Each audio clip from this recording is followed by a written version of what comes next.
Welcome to the first vlog of 2012. We're shooting part 2 of The Hobbit today. I'm here in Lake Town, but I can't show you anything. I can't show you the amazing set that's over there and the incredible thing that's over there because you're not allowed to see that till 2013. But what we can show you are the continuation of our location adventures.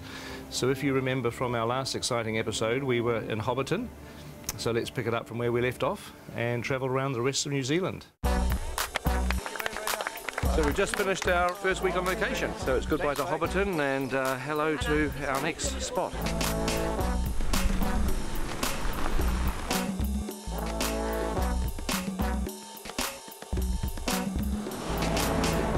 Here is the weather.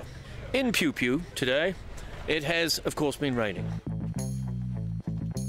Yeah, welcome to Denise Bluffs, people. We've brought the weather with us, which is great. We don't have the umbrellas in the movie, by the way, just in case you're wondering. No, see, the colours clash. What's kind of weird is you're on the sets in the studio and they look so real, but you come out on location, this almost looks fake because you think this can't exist. It's just weird. It's not real, it's a trick. It's a trick. It's a trick, It's mind games. Done with mirrors. It's a very nice environment. Some nice stuff up in there. Just going to be a bit lumpy getting stuff around and building stuff on rocks and bits and pieces, but be nice. Good location. I'm just worried about the dinosaurs.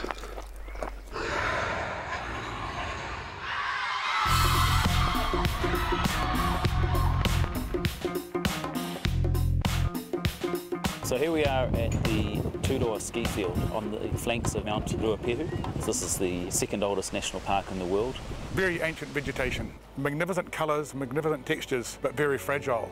And hence we've gone to exceptional lengths to actually make sure the impact on the site is minimised. So it's about scaffolding, it's about elevated boardwalks to keep people off the vegetation.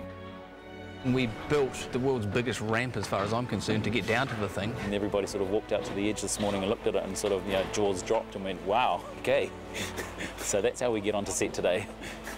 So this is my favourite location. It's beautiful. There's a mountain, there's a waterfall, there's a beautiful view across a valley there. It's one of those sort of archetypal Kiwi places that you think, God, New Zealand has such amazing landscapes. It's a bit sad when the grips are going faster than I am and they're carrying everything. Yeah. Andy Serkis jumped in the ice hole stream to chase the fish as Gollum about 12 years ago. Just over there.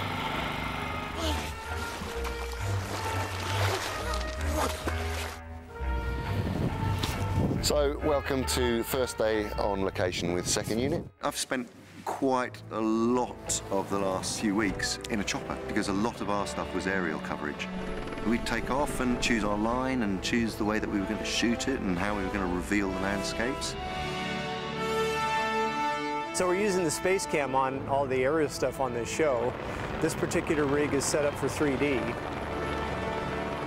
There's a chopper behind me, isn't there?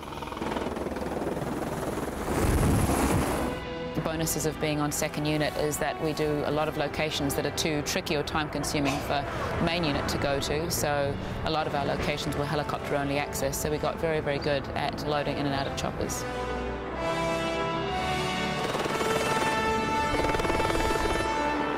So you've got literally 2 units that are now crisscrossing the country, both the North and South Islands. About halfway through our location shoot, first and second units met up, and it happened to be exactly halfway through the entire shoot, day 127, and we commemorated that with a hoodie, a halfway hoodie. But it's 127 days and it's 2 films. Now, I've got a 133-day Lord of the Rings jumper, which was for 3 films. Yes. So 133 days for 3 films and 127 days for 2 films. Yes, easily explained. How? Well, we're all 10 years older, so we're going a little slower. That's true. One of the challenges was showing PJ what we'd been up to.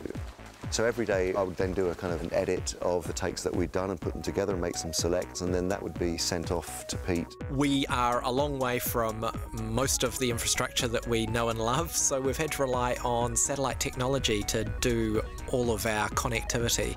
These are the 3 dishes that we're setting up today to provide internet for the crew. We're providing wireless and internet.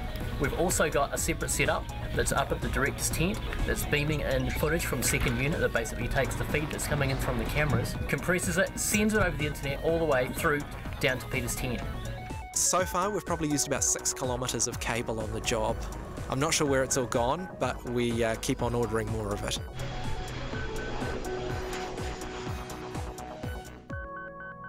Strathtyre, Central Otago. So this is a location where you can literally shoot 360 degrees every direction. Had some incredible skies, what we'd call close encounters of the third kind skies. And where our skies are a little boring, because we've shot over 3 days, we'll probably replace them with these cool skies. I'd love to do that, get some real mood into it. One of the days of shooting on this location was actually up on the hill at something called the Rock and Pillar Range. If you just look over there, that's that pretty much that distant ridge line between those 2 rocks. That's what they call the Rock and Pillars, where we had to have 10 helicopters ferrying crew, cast and equipment up the mountain.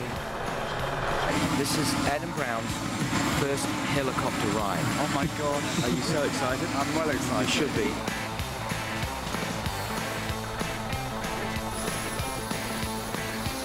Yes.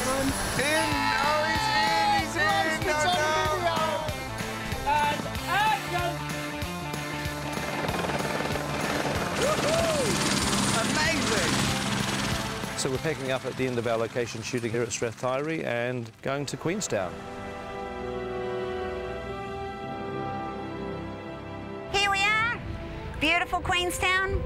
We're just at the base of outside the Earnslow Burn, which is the most spectacular shooting location I think we've been to yet. We're shortly going to do a rendition of The Hills Are Alive with the Sound of Music, starting with Mark Gabbady's over there. So he's getting into his Maria position. There he is.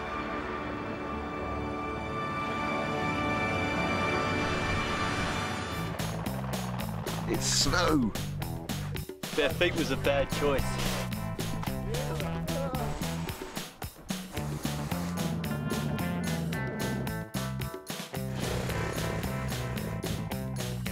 And we've been to Paradise before. That's where we shot a few scenes of Fellowship of the Ring, mainly, back in 1999. Lothlorien Forest, Boromir's death. The great thing about this job, you get to see beautiful, beautiful places like this. So you don't have to feel sorry for our actors leaving home for 7.5 weeks. We're very, very well looked after. The catering on this movie has been sensational. The numbers we were doing on location were between 300 and 400 until we got to Twizel. Then we were doing 570, 580 because we had quite a few extras there as well. We cook 100 at least kilos of meat every day. One of the guys worked out that we'd been through a ton of oranges already. It's Formal Friday today, so we're dressed in suit. It's one of the only ways to be able to, for the crew to know what day of the week it is. Every morning we crank out about 200, 300 coffees. We're heading off to the hills to look after a crew of about 100 people who have all been choppered in up into the mountains. It being in the mountains, there's snow around, so it's cold. So obviously in formal dress, sometimes it's not practical. So as you can see here, Andrew has gone from a 3-piece to a 4-piece with the addition of a nice cozy puffer jacket. Because you can't always look good, sometimes you have to be sensible.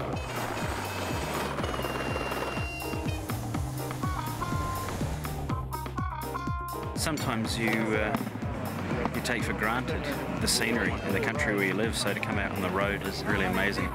Good morning. Thank you. Oh. Can't believe how nice it is. We're the luckiest short people in the world. We're among the luckiest people. I think it comes into people, not even height restricted.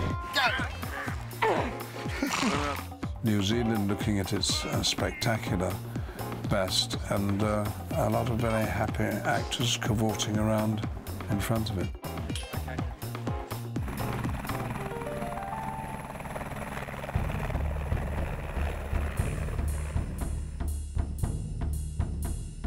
Braemar Station was pretty difficult working conditions for the cast and the crew because the tussock and the ground's very uneven. This is Matagauri, a New Zealand native kind of thorn bush, which is everywhere that you ever want to walk. You can't just parade through the tussocks and the rocks and the pebbles without looking. You suddenly realise that being out of doors in Middle-earth can be a difficult business, particularly when there's a pack of orcs or wargs. Dances with wargs. Heavenly wargs. The boy who cried warg. Aliens versus wargs. I was a teenage warg. Enormous amount of running. Scene 88, I think, is actually going to be a third film. It'll be coming out between the first and the second. It's actually, for the most part, it's easier working inside a studio. But of course, you know, the studio doesn't have the incredible vistas, and that's what we were there for. 8 kilometres from Mount Cook, surrounded by the guys behind me. Unbelievable.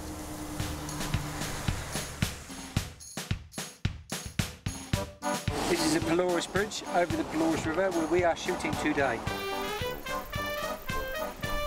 I think my favourite day on set, unquestionably, was floating down the Pelorus River in barrels. Finally going to put our dwarves in barrels. It actually looks like fun. I'd do it myself if I wasn't busy doing other things. Oh my God! Today we're swinging over the river. We've got some dwarves coming down in barrels. Keep going, everybody. That's good. Yeah! That was way cool, and if they ever make that a ride at any of the Warner Brothers movie worlds, lifetime pass, please. While we were at Pelorus, our location shooting came to a pretty dramatic end because the police arrived and said they were about to issue a severe weather warning. Okay, we need to shoot, please. It's raining. We need to get going. B-marker. And I've never seen a crew pack up their gear so quickly. The very next day, everywhere where we were standing, where our equipment was, our cameras, our actors, the director was under floodwater. It was incredibly dramatic. The rise in the river level was like 20, 30 feet. And that's location. Yes. Done. So that's the end of our location shooting, and we are about to go into our last 100 days, what we're calling Block 3. And look forward to talking to you again very, very soon.